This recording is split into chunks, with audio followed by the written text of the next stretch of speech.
ചേർത്തലയിൽ വീട്ടുവളപ്പിൽ നിന്നും കത്തിക്കരിഞ്ഞ നിലയിൽ കണ്ടെടുത്ത ശരീരാവശിഷ്ടങ്ങൾ മനുഷ്യൻ്റേത് തന്നെയെന്ന സ്ഥിരീകരണം. ദുരൂഹ സാഹചര്യത്തിൽ 2 സ്ത്രീകളെ കാണാതായ കേസിന്റെ അന്വേഷണത്തിനിടെയാണ് വസ്തു ഇടനിലക്കാരന്റെ വീട്ടുവളപ്പിൽ നിന്നും കത്തിക്കരിഞ്ഞ ശരീരാവശിഷ്ടങ്ങൾ കണ്ടെടുത്തത്. കോട്ടയം ക്രൈംബ്രാഞ്ച് നടത്തിയ അന്വേഷണത്തിലാണ് ചേർത്തല പള്ളിപ്പുറം 9-ാം വാർഡ് ചെങ്ങുംതറ വീട്ടിൽ സെബാസ്റ്റ്യന്റെ വീട്ടുവളപ്പിൽ നിന്നും അവശിഷ്ടങ്ങൾ കണ്ടെത്തിയത്.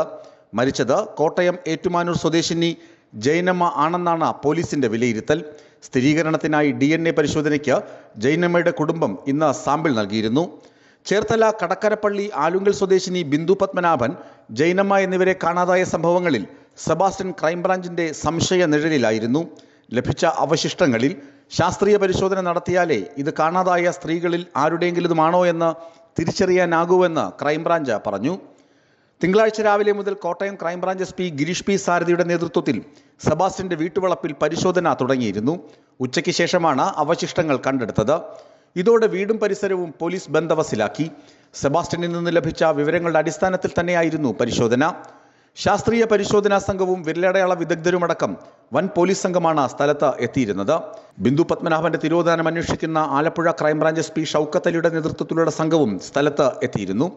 കടക്കരപ്പള്ളി ആലുങ്കൽ പത്മാനിവാസിൽ ബിന്ദു പത്മനാഭനെ 2002 മുതൽ കാണാനില്ലെന്ന് 2017 സെപ്റ്റംബർ 17-നാണ് സഹോദരൻ പ്രവീൺ പോലീസിൽ പരാതി നൽകിയത്. സെബാസ്റ്റ്യനാണ് തിരോധാനത്തിന് പിന്നിലെന്നായിരുന്നു ആരോപണം. പോലീസ് നടത്തിയ അന്വേഷണത്തിൽ സെബാസ്റ്റ്യനെ 1-ാം പ്രതിയാക്കി കേസെടുത്തിരുന്നു. പിന്നീട് ക്രൈംബ്രാഞ്ചിന് കേസ് വിട്ടുകൊടുത്തു. കോട്ടയം ഏറ്റുമാനൂർ കോട്ടമുറി ജൈനമ്മയെ 2024 ഡിസംബർ 23 മുതലാണ് കാണാതായത്. 28-ന് സഹോദരൻ സാവിയോ മണിയും പിന്നീട് ഭർത്താവ് അപ്പച്ചനും പോലീസിൽ പരാതി നൽകി. പോലീസ് അന്വേഷണത്തിൽ ഇവരുടെ ഫോൺ ടവർ ലൊക്കേഷൻ അവസാനമായി പള്ളിപ്പുറത്താണ് കണ്ടെത്തിയത്. ന്യൂസ് ഡെസ്ക് വിസ്മയ ന്യൂസ്.